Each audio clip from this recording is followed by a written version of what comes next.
Avec vous. Alors, il y a un petit détail apparemment.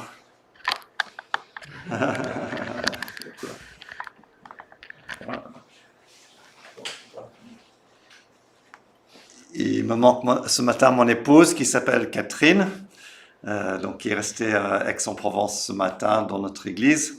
Donc, je suis d'origine canadienne. Je suis missionnaire en France depuis bientôt 40 ans et j'aime beaucoup ce pays. J'en suis devenu citoyen et mon épouse est française aussi.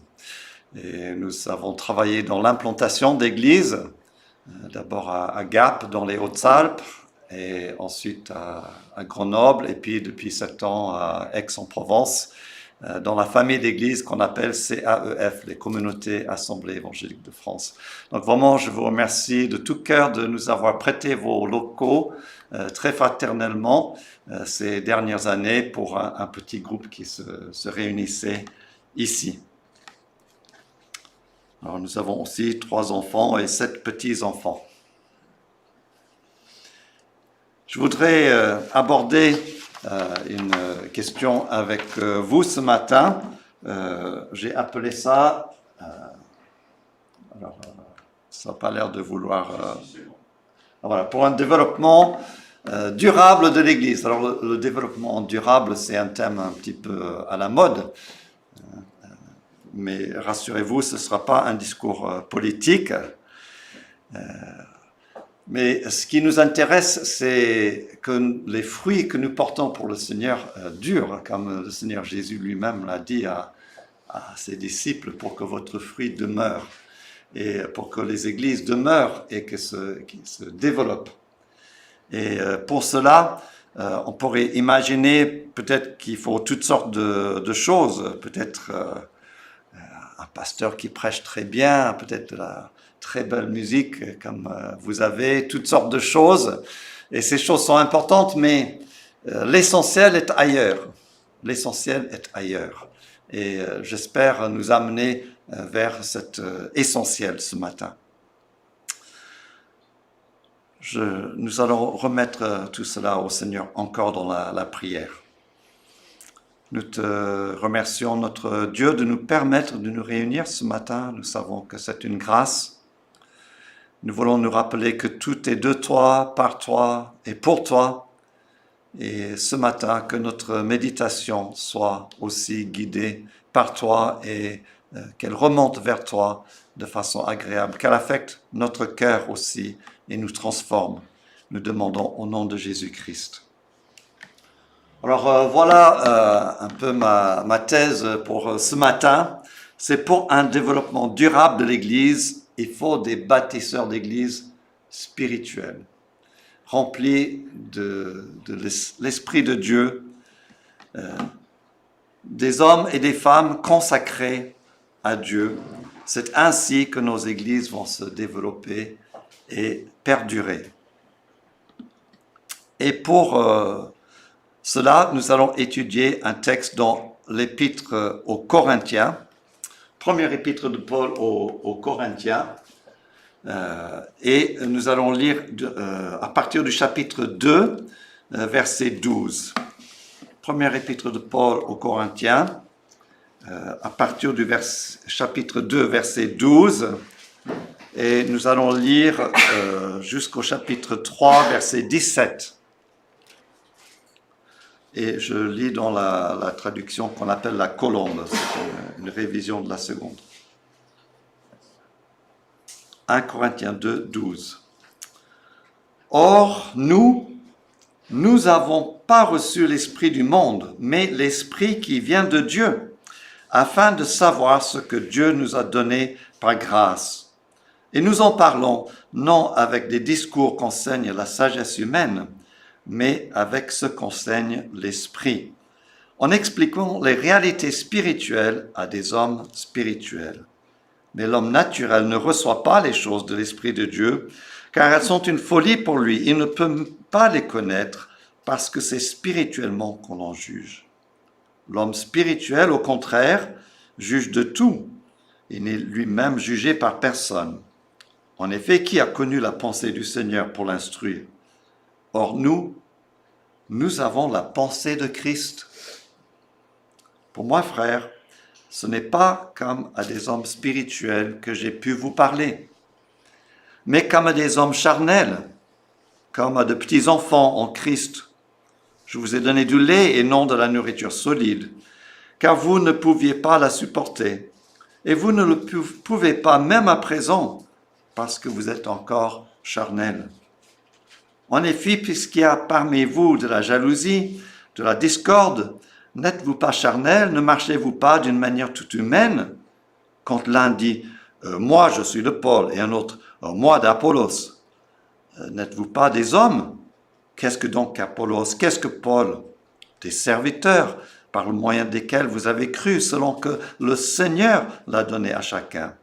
J'ai planté, Apollos a arrosé, mais Dieu a fait croître. Ainsi, ce n'est pas celui qui plante qui est quelque chose, ni celui qui arrose, mais Dieu qui fait croître.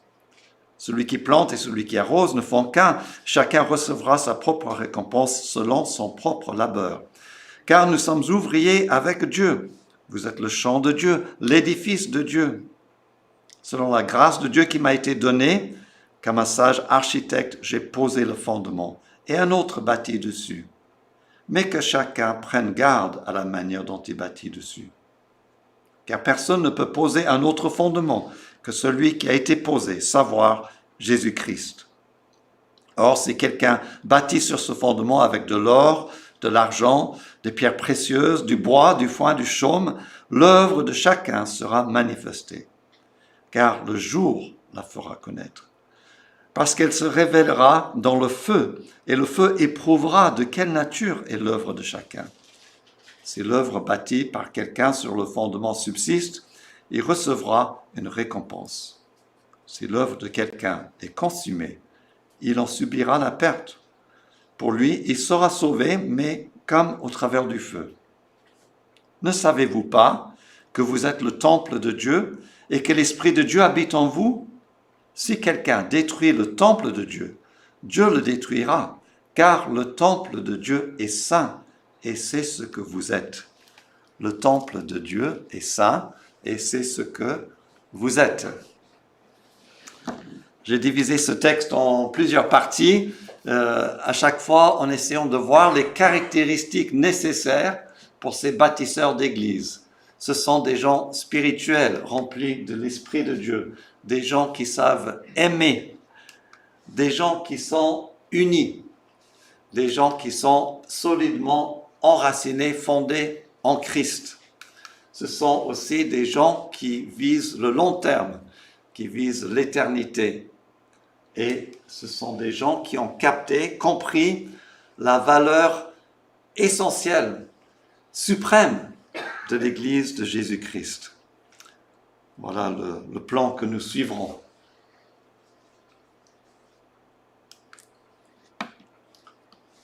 L'apôtre Paul nous parle de 3 types de personnes à la fin du chapitre 2 et au début du chapitre 3. Il nous parlera de l'homme charnel ou l'homme naturel. Ensuite, il nous parlera de l'homme, à chaque homme ici c'est homme ou femme, l'homme spirituel. Et puis, il crée une 3e catégorie qui lui plaît guère, je pense, mais qu'il appelle le chrétien charnel ou un petit enfant en Christ. C'est une autre manière de le dire. Nous allons prendre quelques minutes pour regarder ces 3 catégories de personnes. Prenons d'abord l'homme naturel. L'homme naturel, selon ce qui est décrit ici, ne reçoit pas les choses de l'Esprit de Dieu. Elles sont pour lui une folie. Il ne peut pas les connaître parce que c'est spirituellement qu'on en juge. C'est-à-dire que pour comprendre les choses de Dieu, le Seigneur doit nous donner ses lunettes à lui. Il doit nous donner l'Esprit Saint pour nous éclairer, pour qu'on puisse comprendre les choses spirituelles. Et c'est vrai que si ce matin vous êtes en Christ, si vous connaissez le Seigneur, vous avez peut-être des gens dans votre entourage, peut-être même dans votre propre famille, ou des voisins, ou des collègues de travail, ou autres, qui ne vous comprennent pas. Qui se disent, mais qu'est-ce qu'ils font là-bas le dimanche matin, 2 heures fourrés dans une petite salle, avec un beau soleil comme ça, ils pourraient être au marché à choisir les meilleurs champignons, ou à la chasse, ou à la pêche, ou je ne sais où, et ils ne comprennent pas. Parce que c'est spirituellement qu'on comprend ces choses. C'est l'homme naturel, l'homme irrégénéré. C'est par sa lumière que nous voyons la lumière, le dit la parole de Dieu. On pourrait faire une petite image, donc les images ne sont pas de moi, je crois que c'est Agapé qui les avait faites il y a fort longtemps déjà. Mais on voit, le cercle représente la vie de quelqu'un, il y a un petit trône au milieu de la vie, et sur le trône, c'est le moi qui est assis et qui règne dans la vie, il y a divers éléments, mais Christ est en dehors de la vie de cette personne. Voilà comment on pourrait représenter l'homme naturel. Ensuite, parlons de l'homme ou de la femme spirituelle. Au contraire, cette personne juge de tout, c'est-à-dire que cette personne a un discernement spirituel pour comprendre les choses de Dieu. Qui a connu la pensée du Seigneur pour l'instruire? Nous avons la pensée de Christ. Quelle merveilleuse phrase. Nous avons la pensée de Christ qui nous a été donnée. Pour voir, quand Christ vient dans notre vie, on ne se voit plus comme on se voyait avant. On ne voit plus Dieu comme on le voyait avant. On ne voit plus les autres comme on les voyait avant. On ne voit plus le monde comme on le voyait avant. Dieu nous a donné ses lunettes, sa pensée. Ici, Christ est sur le trône.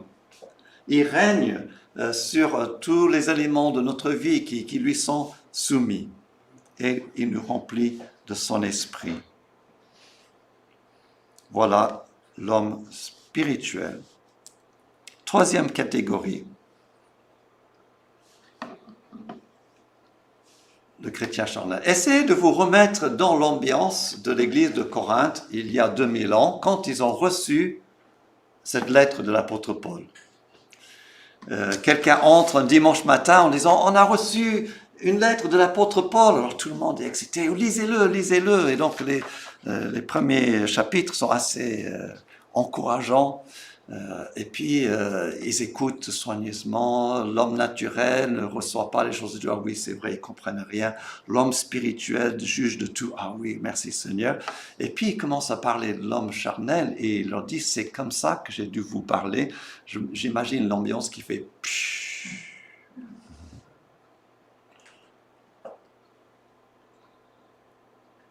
Ce n'est pas comme à des hommes spirituels que j'ai pu vous parler, mais comme à des hommes charnels. Et il le dit, et vous l'êtes encore. Il ne mâche pas ces mots. Vous êtes comme des petits-enfants en Christ. Alors si on devait représenter ce type de personnes, on pourrait faire un dessin un peu comme ça. Ce sont des personnes qui sont chrétiens, puisqu'il le dit, vous êtes des petits-enfants en Christ. Christ est présent dans la vie, mais Christ ne règne pas. C'est la chair, la nature humaine, la nature irrégénérée qui règne. Bien qu'ils soient en Christ, leur vie ressemble comme deux gouttes d'eau à l'homme charnel.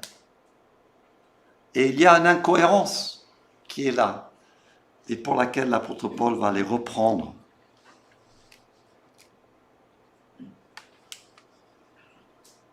On pourrait se poser la question, mais est-ce que c'est grave finalement d'être un petit enfant en Christ? Est-ce que ce n'est pas une option? Par exemple, vous savez, des fois, quand on s'inscrit à une formation ou un congrès ou quelque chose, il y a souvent 3 choix. Vous pouvez assister à tout le congrès, avoir tous les repas et le couchage. Option 1. Option B, le repas, les conférences et les repas, mais pas la chambre. Ou option C, juste les conférences. Alors, est-ce qu'il y a quelque chose comme ça pour la vie chrétienne? On peut avoir juste le salut, mais pas soumettre toute notre vie à Christ. Est-ce que ce n'est pas une option valable? Ben moi, je répondrai à cette question. Ce n'est pas grave d'être un bébé en Christ, parce que tout le monde commence comme ça, mais ce qui est grave, c'est de rester bébé en Christ. Ça, c'est pas normal. Imaginez des jeunes parents. Ils ont un enfant qui est né, tout le monde est heureux, tout le monde sort l'appareil photo, les grands-parents sont aux anges, tout va bien. Sauf les mois qui passent et on se rend compte que le bébé ne lève pas la tête, n'arrive pas à s'asseoir, n'arrive pas à se retourner, ramper. Même l'âge pour marcher vient, ça ne va pas.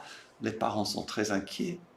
Ils se précipitent chez le spécialiste, le docteur, il y a quelque chose qui ne va pas, notre enfant ne parle pas, ne marche pas.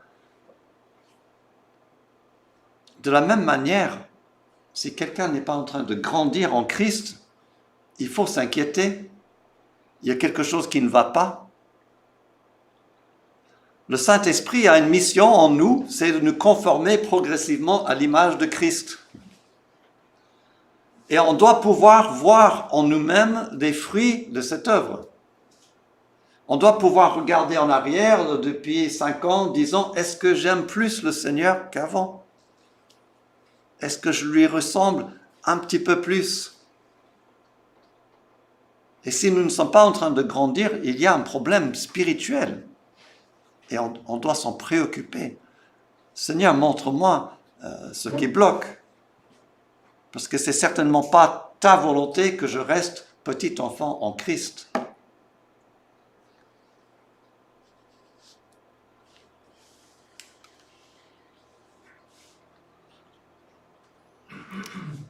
Ces bâtisseurs, comment est-ce qu'ils savaient qu'ils étaient charnels? À quoi l'a-t-il vu, l'apôtre Paul? Est-ce que c'était qu'il disait des gros mots de temps en temps, ou est-ce que c'était des lieux qu'il fréquentait? Est-ce que, je ne sais pas, quel était l'indice? Dans le texte, il le dit assez clairement. En effet, puisqu'il y a parmi vous de la jalousie, de la discorde, n'êtes-vous pas charnel? Ne marchez-vous pas d'une manière toute humaine? Vous voyez, l'apôtre Paul a 2 listes de comportements humains. Une liste qu'il appelle les œuvres de la chair. On trouve ça dans Galates chapitre 5. Et une autre liste qu'il appelle les fruits de l'esprit. Alors les fruits de l'esprit, l'amour, la joie, la paix, la patience, la bienveillance, la bonté. Je suis en train de mal les citer. La douceur, la maîtrise de soi, la foi, fidélité. Et puis les œuvres de la chair, c'est les jalousies, les discordes, et puis il y a toute une liste. Alors il regarde les Corinthiens et il voit jalousie, discorde, dispute. Alors il dit, ce sont des œuvres de la chair. Je suis désolé, mais vous êtes des chrétiens charnels. Vous ne vous laissez pas conduire par l'esprit. C'est un comportement humain.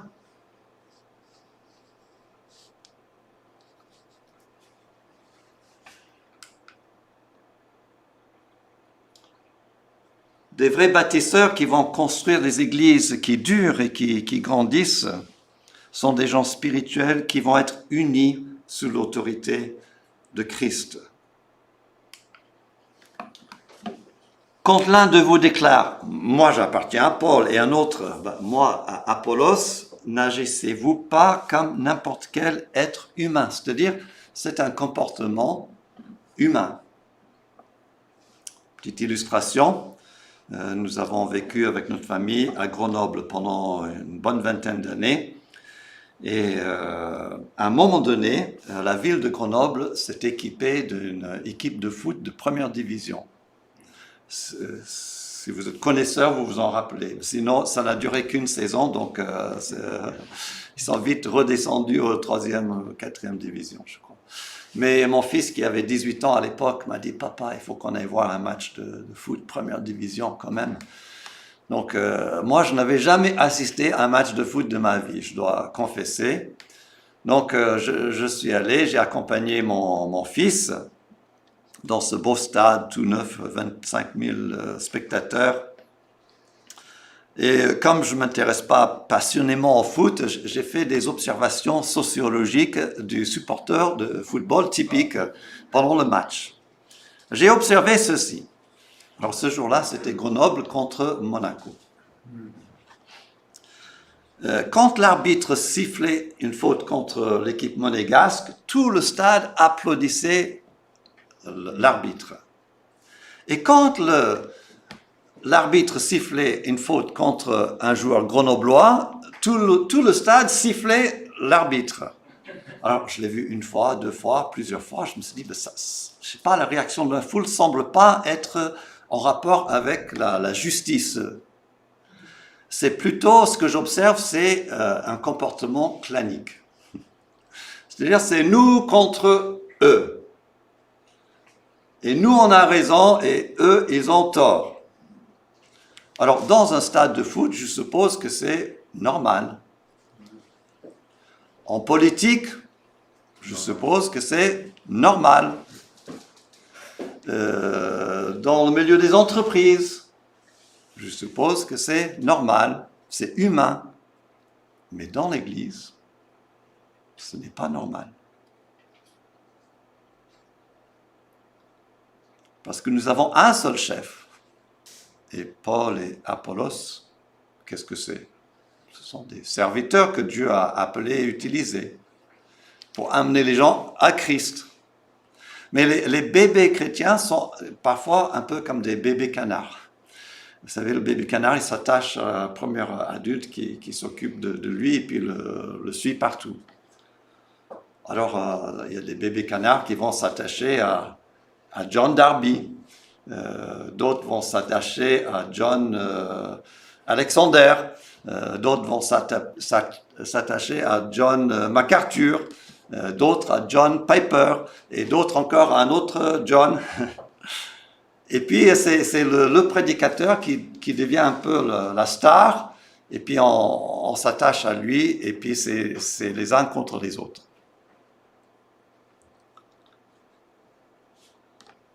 Ce n'est pas ça une attitude spirituelle ou une attitude mûre. Il nous faut nous attacher à Christ, et ainsi notre unité grandira. Celui qui plante et celui qui arrose sont sans importance. Seul Dieu compte, lui qui a fait croître la plante. Autre caractéristique, ces bâtisseurs spirituels sont des personnes qui sont fondées sur Christ et sur Christ seul. Personne ne peut poser un autre fondement que celui qui a été posé, savoir Jésus-Christ. Est-ce que vous êtes d'accord que Jésus-Christ est le fondement de tout? Pourquoi est-ce que vous êtes venu à Christ pour le salut? Parce qu'il n'y avait pas d'autre solution. Il est le seul sauveur.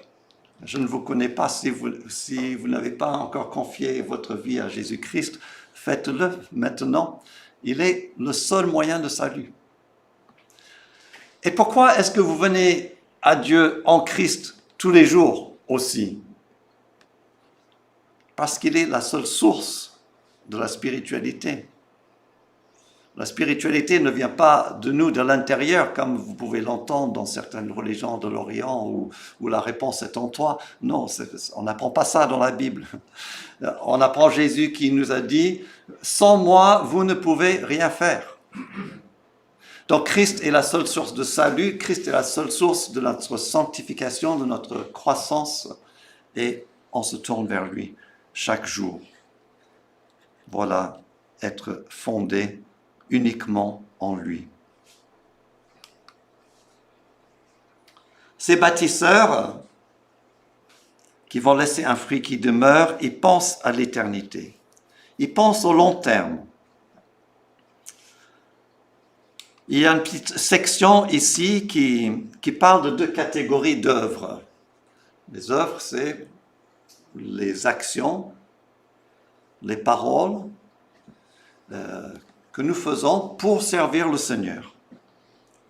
Alors apparemment, il y en a deux catégories. Celles qui résisteront au jugement et puis celles qui ne résisteront pas au jugement. Alors, les amis catholiques ont cru voir dans ce texte, dans ce passage, un soutien pour la doctrine de purgatoire. Dans la théologie catholique, le purgatoire sert après la mort à encore purifier l'âme pour un jour éventuellement être prêt pour rencontrer Dieu. Alors, nous savons que ce texte n'enseigne pas du tout cela, hein, puisque il dit que ces personnes, même dans les œuvres, seront détruites et sauvées quand même. Donc, on ne parle pas d'être sauvé ou pas dans ce texte. On parle de l'examen de nos œuvres. C'est les œuvres qui passeront par le feu, pas la personne. Alors, j'ai une petite image ici. Je ne sais pas s'il y en a qui voudraient deviner ce que c'est. Passage à l'aéroport, exactement, très bien. La valise, elle passe dans une petite machine, je ne sais pas comment ça marche. Et d'un seul coup, parce que ça ne dure qu'une seconde ou deux, celui qui est derrière l'écran voit le contenu de la valise et notamment les matériaux, avec lesquels sont construits les objets dans la valise. Alors quand l'apôtre Paul parle de ce feu qui va juger de nos œuvres, je l'imagine un peu comme ça.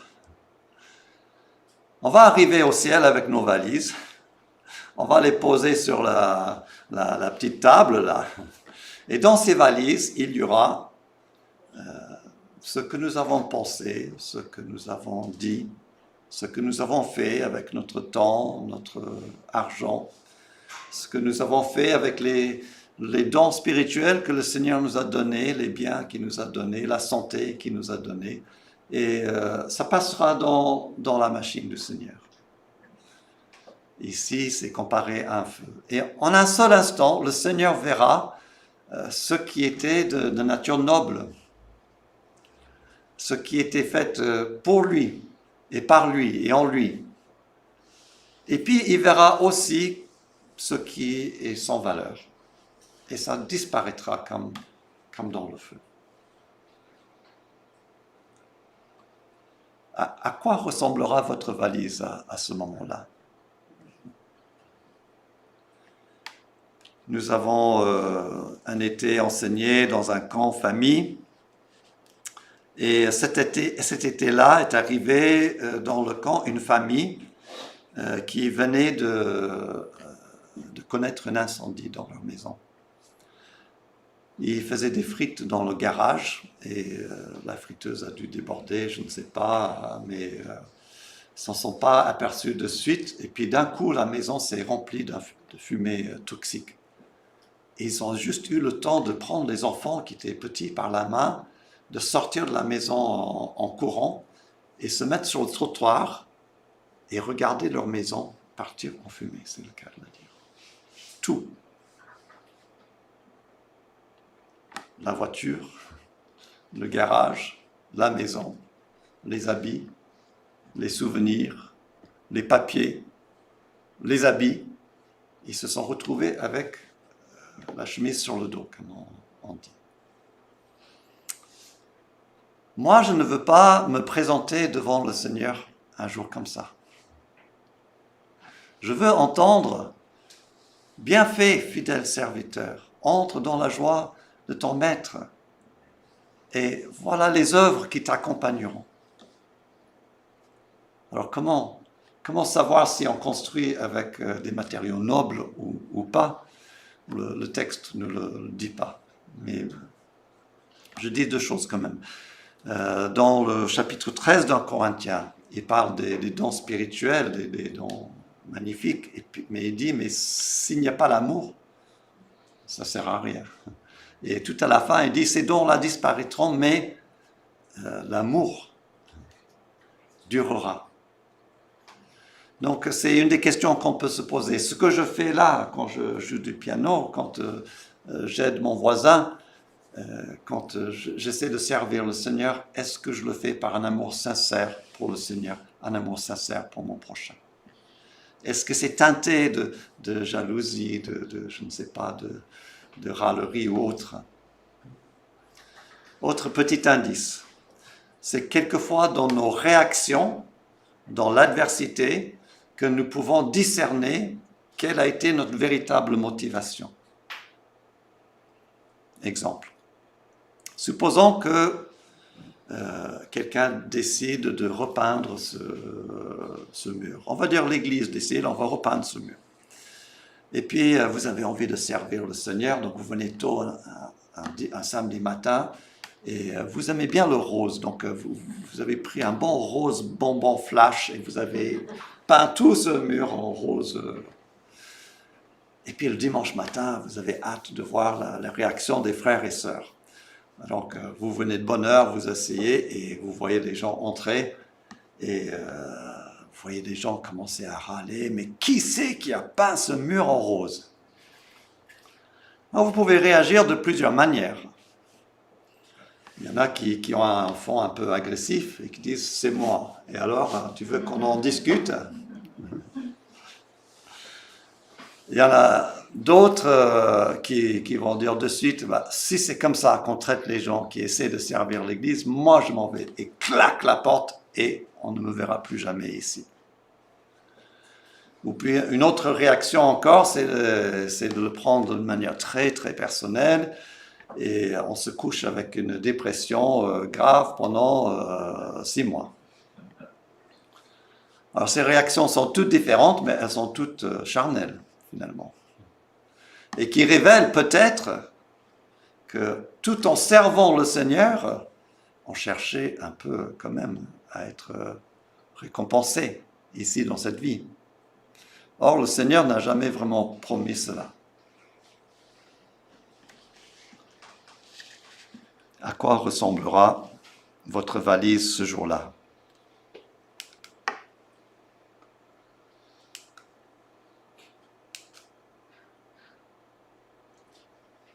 Dernier point.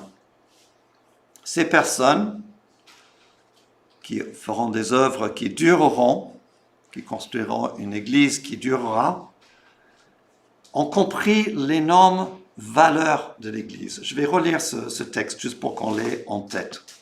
Les versets 16 et 17. Je crois que je l'ai sur le... Ne savez-vous pas que vous êtes le temple de Dieu et que l'Esprit de Dieu habite en vous? Si quelqu'un détruit le temple de Dieu, Dieu le détruira, car le temple de Dieu est saint, et c'est ce que vous êtes. Deux précisions au sujet du mot temple ici. Quelquefois, quand l'apôtre Paul dit « vous êtes le temple du Saint-Esprit », il pense à notre corps, qui est le temple du Saint-Esprit. C'est le cas, par exemple, au chapitre 6 de l'Épître aux Corinthiens, où il dit, mais ne vous laissez pas aller dans l'immoralité sexuelle, votre corps est le temple du Saint-Esprit. Mais quelquefois aussi, quand il emploie le temple, il l'emploie de manière collective. Nous, en tant qu'Église, nous sommes le temple du Saint-Esprit. C'est comme ça qu'il emploie dans Éphésiens chapitre 2 aussi.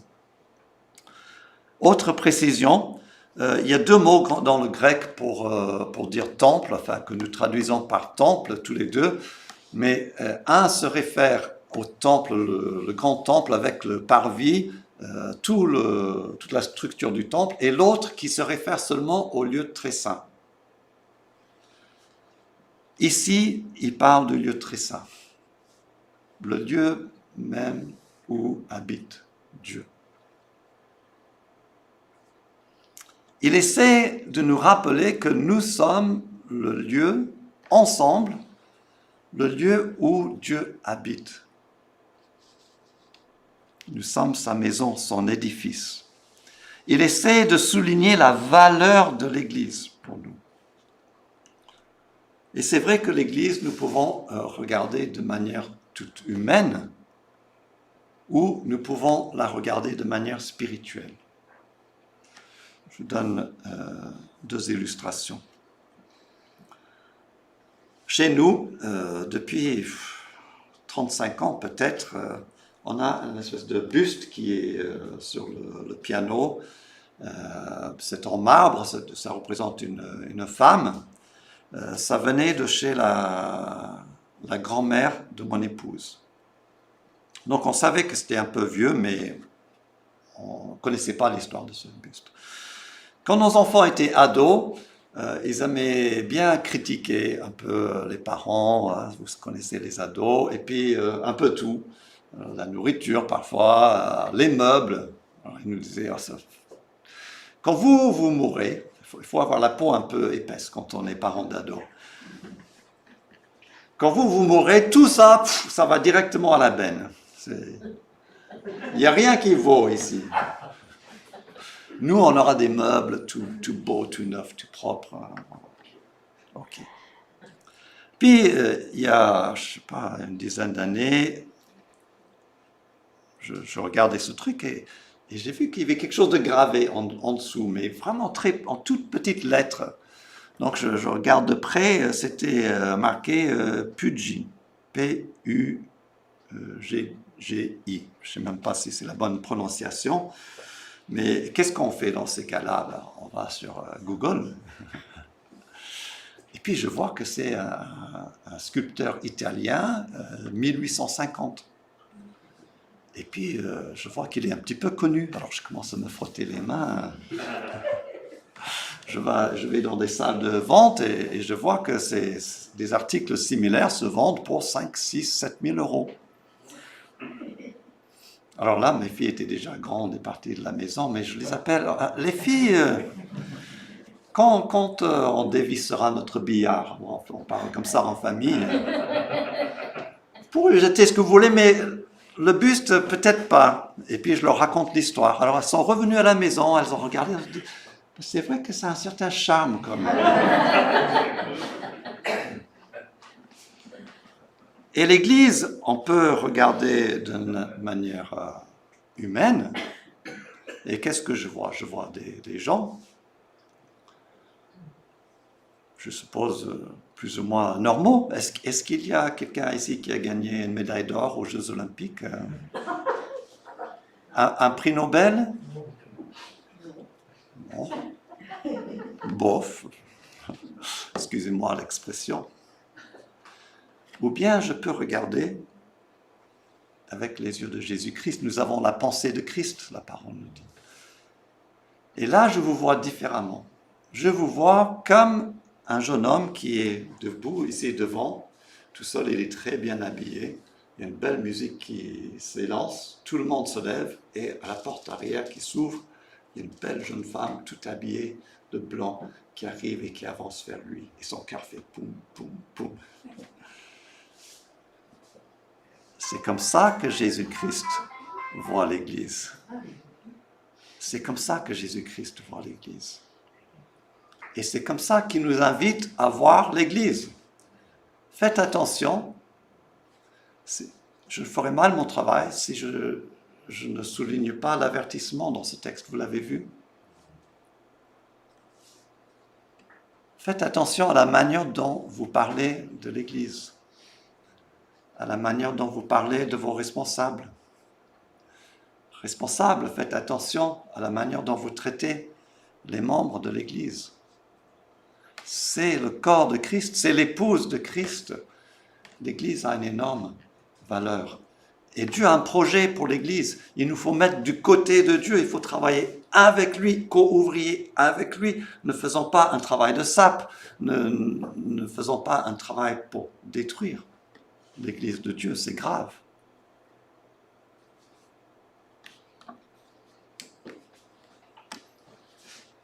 Quel genre de bâtisseur êtes-vous? Je propose de terminer dans la prière. Nous te remercions, notre Dieu, pour l'Église. Elle a de la valeur à tes yeux. Jésus-Christ a versé son sang pour nous procurer, pour nous présenter à Dieu sans tache ni ride. Donne-nous d'être de ton côté. Donne-nous d'aimer l'Église. Donne-nous d'être des hommes et des femmes spirituels qui aiment, qui sont unis, qui font des œuvres qui dureront parce que fondée sur Christ. Je te le demande pour moi-même, je te le demande pour cette Église. Seigneur, bénis-la, s'il te plaît. Fais-la se développer et durer pour ta gloire. Au nom de Jésus-Christ. Amen.